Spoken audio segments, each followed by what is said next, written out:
Hey everybody, I'm here with Adam Nelson, the Emerging Entrepreneur of the Year for Entrepreneur Magazine. And congratulations, first of all. Thank you very much. Appreciate it. Tell me, what is your biggest number one tip for entrepreneurs who want to achieve some fraction of the measure of success that you've achieved with your entrepreneurial career? One tip, at least for us, for me personally, was always fail cheap, fail quick. Just try to get the model out there, prove it, see what happens. You can overthink things. You can spend a lot of time too much in details without even getting it off the ground. So if I could give any encouragement or advice, it would be just try it, simplify it.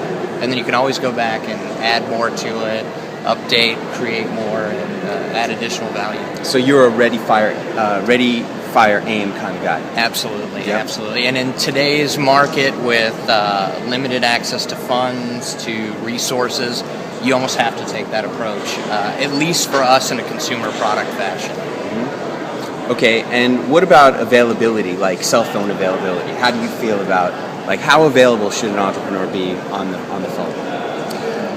For me personally, I always try to be available in any capacity.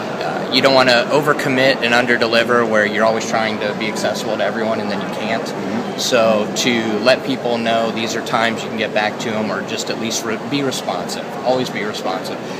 You may not be able to help them. You may only be able to direct them to someone else, but the idea of always trying to be somewhat accessible, it is very important, especially when you're trying to grow your business and build your network. Cool. How do you keep your family relationships strong in the face of the continuous demands for business time? That's a great question. I have 2 little ones and a wife. I've been happily married for 14 years. Awesome. And number one thing is support. You have to have a supporting family. You have to make time for the family. Working for myself, I set my own hours, so I don't miss Little League. I don't miss soccer games. I work odd hours if I need to, but that's the passion I have for what I do. So you have to carve out time to be with the family, because you never want to look back and have regrets and say, I should have spent more time with them. Because when you're going to want to spend time with them, they're probably not going to be at an age where they want to spend as much time with you. That is definitely true. Any books that you would recommend that an entrepreneur read that are essential or have some good material for entrepreneurs? Aside from my book, What They Teach You at the Wharton Business School, of course. Number one, first book to get. Almost anything. You'd be surprised. The entrepreneur magazines, the blogs that are out there. It's funny where you're going to find that next nugget of information. I being a grown-up more with ADD, I gravitate towards anything. Something shiny, I've got to go check it out. You always try to take away something.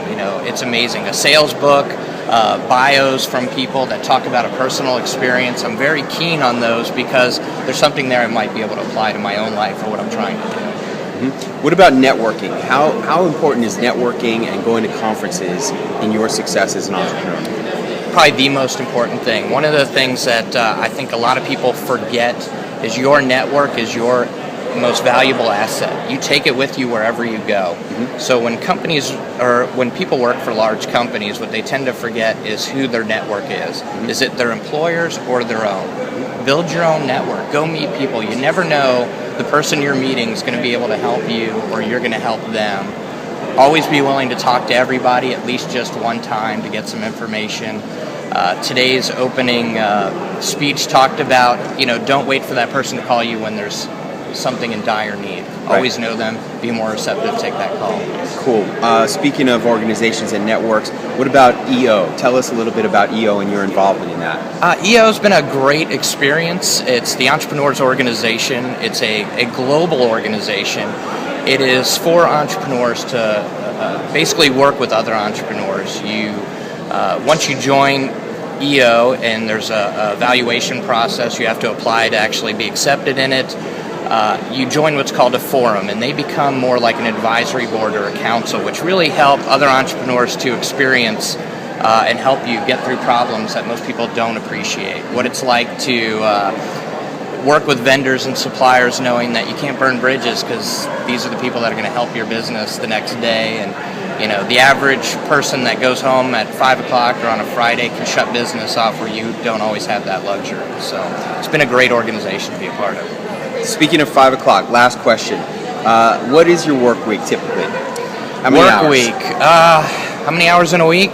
There's 168 hours in a week. I would say if I'm lucky, I probably push a good 160 hours of that work week. Our model has always been, Friday just means 2 more working days till Monday. Right on. All right, Adam, tell the people how to find out more about you and your amazing products. I appreciate it. You can go to our website, www.goodnightlight.com, and night is N-I-T-E, light is L-I-T-E. You can Google Goodnight Light, you can go to Amazon, you can go to YouTube. We have all sorts of stuff out there, so I look forward to seeing and hearing from a lot of people. Awesome. Thank you very much. Thank you. I appreciate it. Well, that's it from in front of the poster at Entrepreneur Growth Conference 2012. Thanks for watching.